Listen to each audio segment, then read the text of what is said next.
Emma, thank you for sitting down with me. You have been such an inspiration to me because you live so big and so brave. And I know, Business Chicks, 35,000 members now from 250 when you bought it, 8 years ago? Yeah, 8 or 9 years ago. Yeah, and everything you're doing. So my intention for our conversation today is just to, I guess, bring out your insights on what it takes to really thrive in life and to create a really rewarding life, because you are doing it on so many fronts. Pregnant with baby number 4 with 3 other girls. What are they? 5, 3 and 1? Yeah, they are. It sounds worse when you put it like that. Yeah. Well, and you're in it's different. Well, because I had 4 kids myself in 5 years. I know that's a big thing on its own, much less running a really big business. So I know on your personal website you have a quote that says, "If your dreams aren't big enough, if your dreams aren't scaring you, they're not big enough." Right. Yeah. Is that right? Yeah, that quote's always really resonated with me. I think I've got this really interesting and healthy relationship with fear, where I feel like if I'm not in fear, I try and make myself be in some level of fear, which may sound kind of counterintuitive, but we all know, gosh, this is your whole body of work. But if you're not pushing yourself, and if you're not in fear, you're not growing. So it's really quite simple. It's just about peeling it back and saying, you know what, if I'm not scared in this moment, and if I'm not fearful, then I've really got to up my game and start to challenge myself more. So, and baby number 4 is a bit of that, right? So don't think for a moment I'm not sitting here going, how am I going to ever manage this? I am. Every minute of the day I think, oh, I hope I can pull this one off. Yeah. But, women's capacity is a tremendous thing. What we are capable of, and is just remarkable. I surprise myself at times, and I'm out there meeting so many of our beautiful members and friends, and I look at other women like you and I think, you've got 4 kids, how are you doing it? And then I think, Em, you're doing it too. So it works both ways. Yeah. But I just think our capacity for love and for stress and for fear and for success or for achieving is tremendous. Yeah. I remember that leading up to having my own 4th, like, how am I going to pursue my career, like second career in the area I'm in now, and have this 4th child?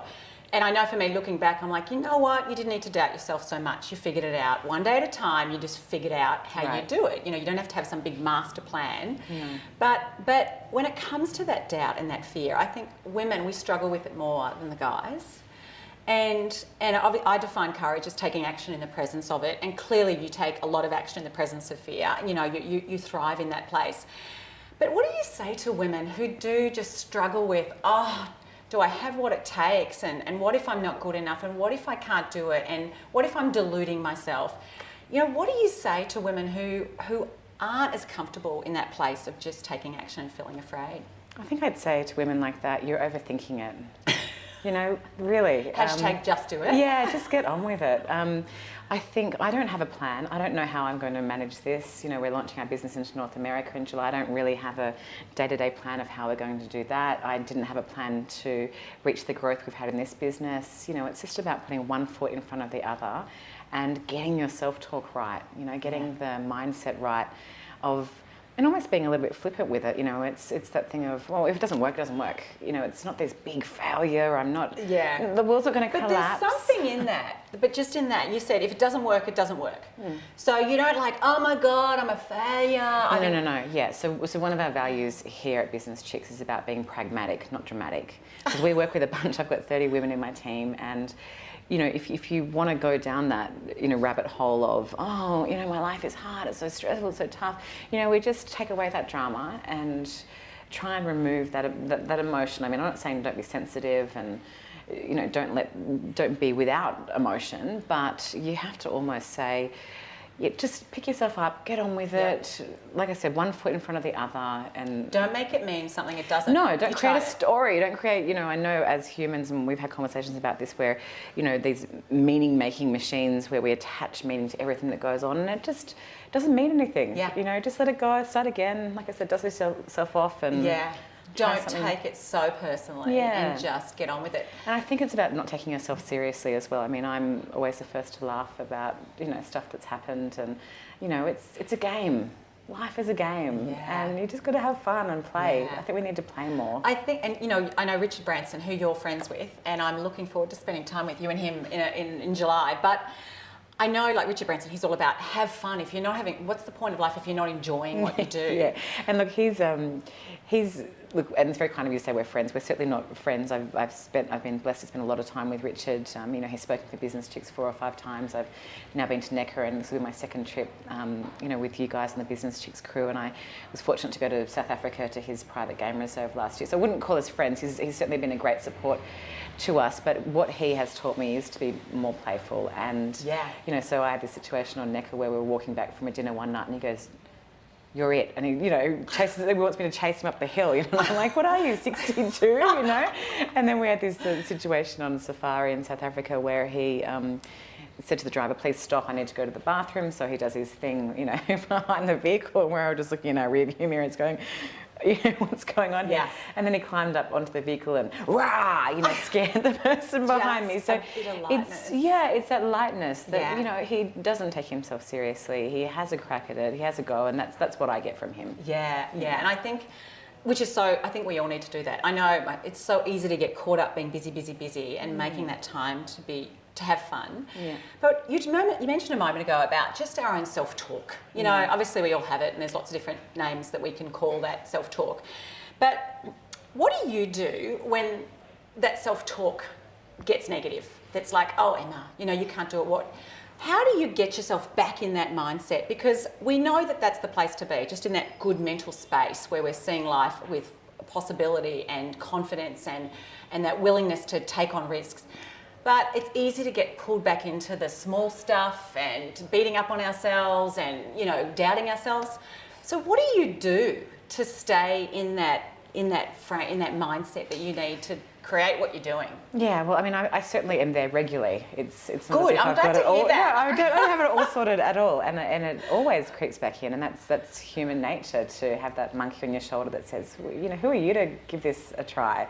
And I think the first thing I try and do is just be aware of it, and know that it doesn't own you, and it's just something that's, you know, it's external to you, and it's not you, it's just something else, right? So I'm like, oh, I'm doing that again, right? So it's the awareness piece. And then it's just about, you know, I mean, I have a few little mantras, but nothing too technical or scientific, but, you know, really come back to that thing of, you know, I often tell myself, someone's going to do it, so it might as well be me, right? And it's that mantra of, if it is to be, it's up to me. So it's just about... it's just tweaking the way we talk to ourselves and being aware if it is negative. And then I think really it sounds a bit corny and well used, but it really is about surrounding yourself with really positive people. And, you know, I mean, I think I, not deliberately, very, very subconsciously designed a business around, you know, successful people. So Business Chicks, I often say it's been like my MBA. You know, the people who lived on the pages in the books on my bookshelf growing up, I've got to meet and spend time with. And so, you know, I've sort of got these interruptions throughout my year where I get to spend time and recalibrate and learn from these amazing people. And that's been really special. So I don't have to look far for inspiration or... You know, so I might be down and suddenly, I don't know, a Jamie Oliver will appear and I'll be able to hang out with him and learn from him. So I'm like, I'm good again, you know, and that sustains me for the next 2 or 3 weeks. So it's, And I think that is so true, that who we hang out with, who we surround ourselves with. And you obviously have created it. It's not luck, it's you having designed your environment, whether it's subconsciously or not, but you have these amazing people. You know, there are a lot of people who struggle with people in their lives who do pull them down, or who just don't think as big as them, or perhaps feel threatened by their desire to create more and do more and be more, change things. So I know as women we're wonderful at creating relationships, we're perceptive and tuned in, but we're sometimes really loath to do things to disrupt them, to ruffle feathers, to pull away. So when it comes to the people that you've encountered, how have you dealt with those people that maybe have said things that could diminish you? You haven't let them, but they may have been there to diminish you or just make you feel smaller? I think it's about finding your voice and not letting people walk over you. And I struggle with that. You know, we're all, as women, you've alluded to it, we like to please people and like to be everyone's friend and like to think that everyone would have the same values and standards and opinions as us, and it's just not the case. So, I try and walk a fine line between, finding my voice and standing up for what I believe in, and recognising that not everyone's going to like you, not everyone's going to agree with you, not everyone's going to be as passionate about the causes that you're passionate about. So it's again that thing of, c'est la vie. It's not, you just got to be aware that it's Simon Sinek who we brought out to Australia a few years ago and wrote the wonderful book Start With Why. Yeah. He talks about you've just got to find your people, right? Seth Godin talks about it in Tribe. It's just about keeping on moving through life until you find your people, right? So the way Sinek describes it is there are people, if you're looking out into a crowd, people were wearing red hats. You've got to find the red hats. Yeah, you've got to find the red hats, and it's quite avoid simple. the blue ones. Yeah, leave the yellow ones alone, whatever it is. But it's about finding your people. Yeah. And once you find those people, it works. There's a synergy there, there's an energy there, and it's all you need in your life. You don't have to worry about the naysayers and people that bring you down. But I think it was a very conscious choice. Again, hindsight's a wonderful thing, but I started my first business when I was 18. So from a very young age, I could choose the people that I hung around with, right? Yeah. So if you weren't my type of person, I didn't have to hire you. So it was setting myself up for designing a life where I only wanted positive, beautiful people around me. And I've continued that through both my businesses. And I think when it comes to dealing with the people who aren't like that, sometimes we're related to them. Sometimes they happen to be in our workplace. We don't get to choose them. And I think that's where, having the courage sometimes to step away from relationships. Sometimes they're old friendships that weigh us down. You left uni when you were 18, you dropped out. All your family had been to uni, college, but you decided that wasn't for you. You wanted to be creating a business, not just studying business, which is what you were doing. That was where you started, from what I understand, really forging your own path, going a different way than a lot of people were doing. Mm. It's not always easy to do something that is different than what other people expect us to do or want us to do. And I know it's pretty much never easy. Yeah, it's never easy. And it can take a lot of just raw guts just to go, you know what, I know this is what's expected of me. I know this is what people would like me to do. I know this could disappoint people or upset people. But I have to do this, whether it's to exit a relationship or change jobs or drop out of college or so, I know how did you deal with, the expectations of others at that point and all the way since? Because I'm sure there's been lots of things you've done where people have gone, oh, Emma. Yeah, why are you doing this? Yeah, absolutely. I think a lot of it is raw guts, but I think in my case, particularly to point to, that time in my life when I was 18 and dropped out of uni, that was just a lot of naivety as well. And a bit of bolshiness, I suppose, to say, I don't need that, I can make my own way. But again, it comes back to that thing of not overthinking, and you don't have to please everyone. And it's absolutely fine to, to buck the trend and to go against what other people want. And my parents still, I think, would have loved to see me with, a piece of paper in my hand and graduating from uni. But I'm, slowly. I'm sure they're very proud of you. I've no doubt. But customs and rituals and thinking is deeply embedded, as you know. Yeah. So I'm sure they would like to see that happen at one point in time. It's probably not going to happen. Let's be. I don't think it's real. I don't see any value in that. But something else I want to talk about is women in business. You are a leading woman on the Australian business scene these days, as an entrepreneur, but just as a businesswoman and as a leader as well. I think women, we bring so much to the business world and to leadership. Yet obviously there's a huge gap between where women are and where men are, just on so many different parameters. When it comes to women really growing their influence and just taking the stage, centre stage in the business world, where do you see some women can hold themselves back? Well, this is a biggie, isn't it? There's certainly systemic issues that are facing all of us, whether you're in your own business, self-employed, or whether you're an entrepreneur, or whether you're employed in the corporate world. So we've certainly got a lot of work to do systemically on change, and you only have to look at the gender pay gap that's gone up. It's the highest it is currently since the 1980s, which is just absurd, isn't it?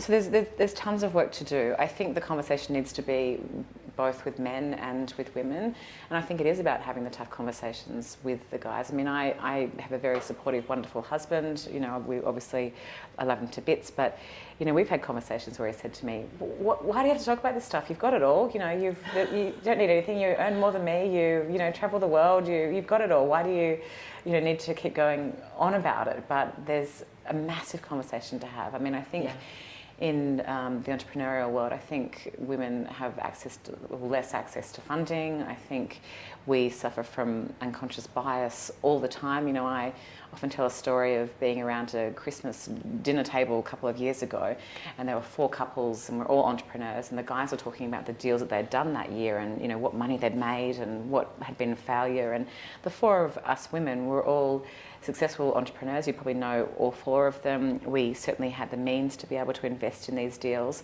And I just called one of the guys on and said, "Why, you know, this is interesting. Why did you never think to pick up the phone and ask one of us to come in on, you know, one of these investments?"